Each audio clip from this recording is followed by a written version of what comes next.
This is the last assembly video in my precision rifle series, and I'm going to be assembling the upper receiver, and that's going to require the receiver here, the barrel that I just got in from Christensen Arms, and my SLR Rifle Works 16-inch solo M-LOK rail. Inside the upper receiver is going to be a JP Rifles low mass bolt carrier group, and the buffer you see behind the bolt carrier group is a CTS Engineering active recoil buffer. I'm going to be making a video specifically on that buffer alone, so stay tuned for that. Now, this Christensen Arms barrel came with its own gas block and gas tube, but I wanted an adjustable gas block, so I went with an SLR Rifle Works Century 9 adjustable gas block and nitrited gas tube. I'm also going to be using this Brownell's barrel nut torsion bar to properly torque the barrel nut without putting any stress on the upper receiver. And I'm going to be checking the headspace on this barrel with the JP Rifles bolt and these go-no-go gauges for 6.5 Creedmoor. Now, in the intro mock-up assembly of the rifle, you saw how easy it was for me to slide this barrel into the upper receiver. I was hoping that the extensions they used were going to be a little bit oversized like the Proof Research barrel on my AR-15, but it isn't, and it's a good thing that I lapped the upper receiver. So I'm going to check the headspace on this barrel with the JP bolt. I put it in, rotate it so it locks behind those lugs, and as I wiggle it a little bit, you can see there's a little bit of play, and that should be taken out as soon as a round is chambered. And these are my 6.5 Creedmoor go-no-go gauges. The go gauge is the one with the green stripe, and the no-go gauge is the one with the red stripe. Pretty obvious. I'm going to take the go gauge first, and I'm going to put it in the bolt just like a round would be sitting in the bolt when it's chambered and extracted. I'm going to put the rim underneath the extractor, and then I'm going to push to get it straight, and then I'm going to put it into the barrel extension and chamber. Once I push it down in there, I'll rotate the bolt just like the cam would, and as you can see, the bolt locks in place properly.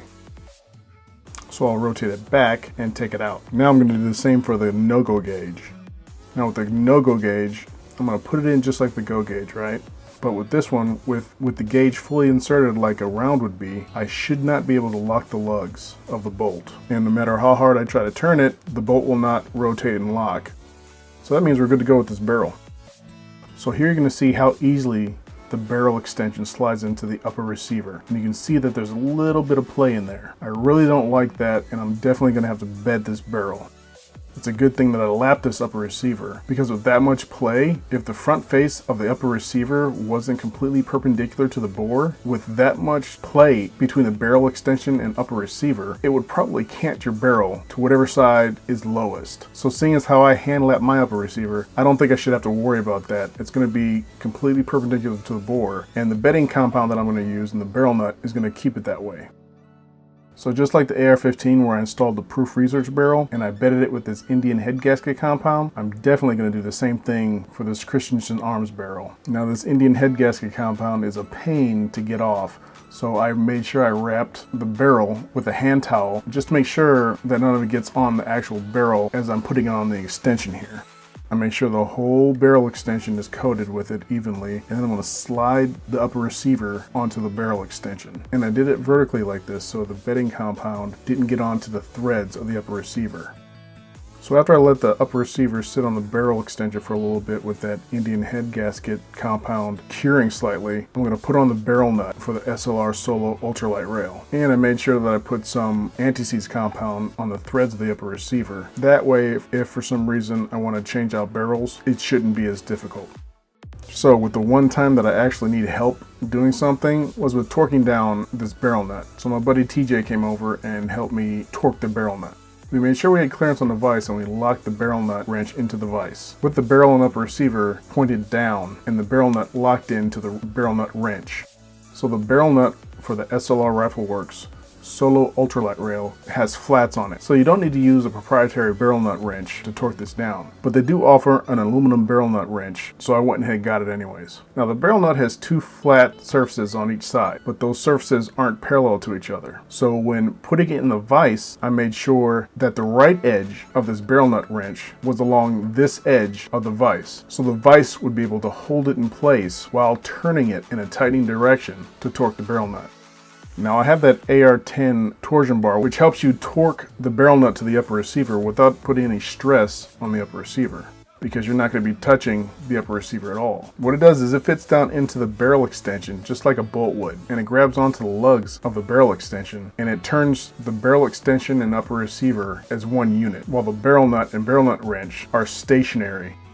You put a torque wrench on top of it, set your torque wrench, and now the way to torque it is to hold the top of the torsion bar and upper receiver, and you want to keep that bore axis as perpendicular to the barrel nut wrench as possible. So while he's holding the top and torquing, I'm watching the bottom of the barrel to make sure it's not hitting the table or anything else. So we're going to torque it and loosen it about 3 to 4 times. And what that does is it seasons and stretches the threads of the upper receiver and barrel nut to make sure that when you torque it, it's going to stay at that torque setting.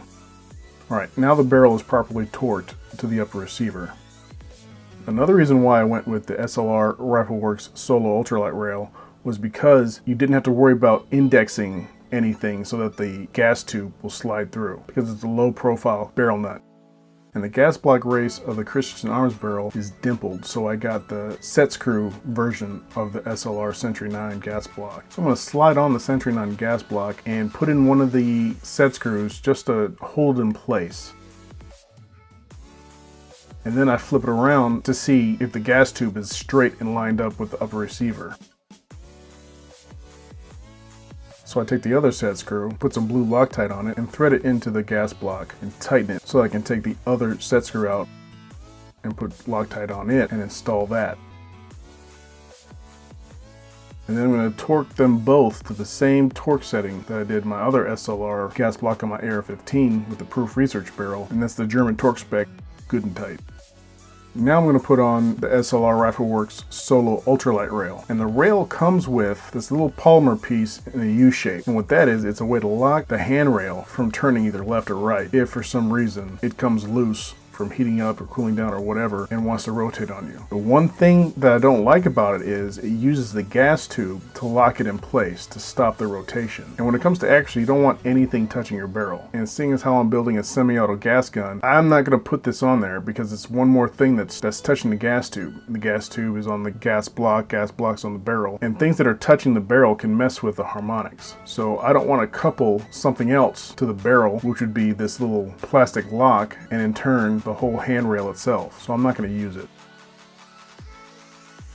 Now this is the hardware that secures the handrail to the barrel nut. The evenly curved edges of both of these, when installed, face up towards the barrel nut. And you're going to see that one has 2 perfectly smooth sides, and then the one on the left here has a little raised notch on one side. The handrail clamp that has the completely smooth curve in it goes in the back, and the one with the notch in it goes in the front. And as you can see, when you look through the holes that they install into, you can see that little notch area right there, and that's where that notch fits in.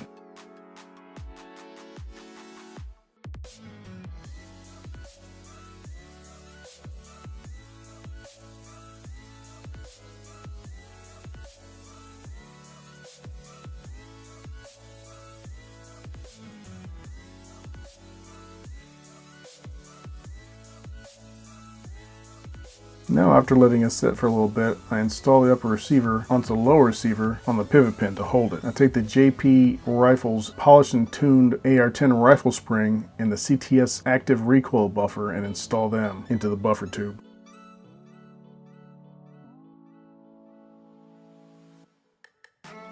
Then I'm going to take the Strike Industries large latch charging handle and the JP Rifles low mass bolt carrier group, and I'm going to install them in the upper receiver.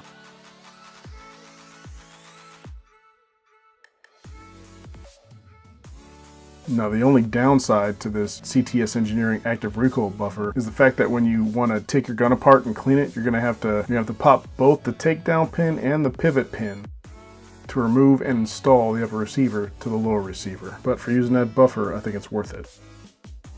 And the last thing to install in this upper receiver would be the Surefire muzzle brake / suppressor adapter. Now installing this muzzle device, you have to time it correctly, and it comes with a packet of shims. And you use the chart according to the thread pitch on the end of your muzzle. Now the thread pitch on this Christensen Arms barrel is 24, so that's the chart that I used. Using that chart will tell you what shim stack up you need to put behind the muzzle device to get it to time properly.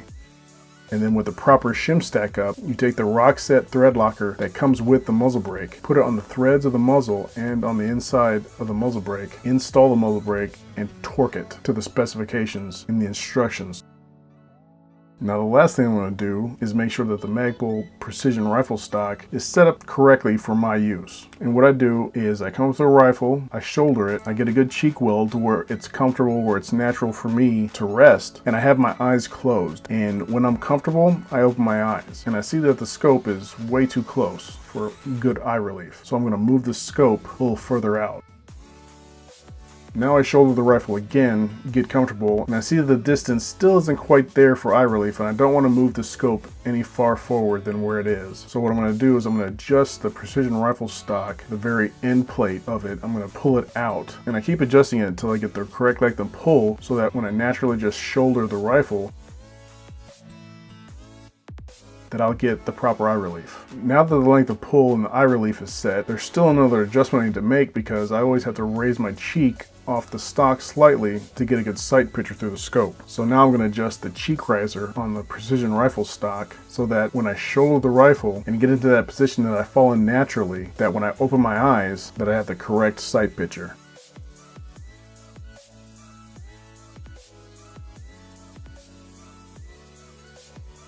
So now that the scope and stock are set for proper eye relief, I'm pretty much done with this build.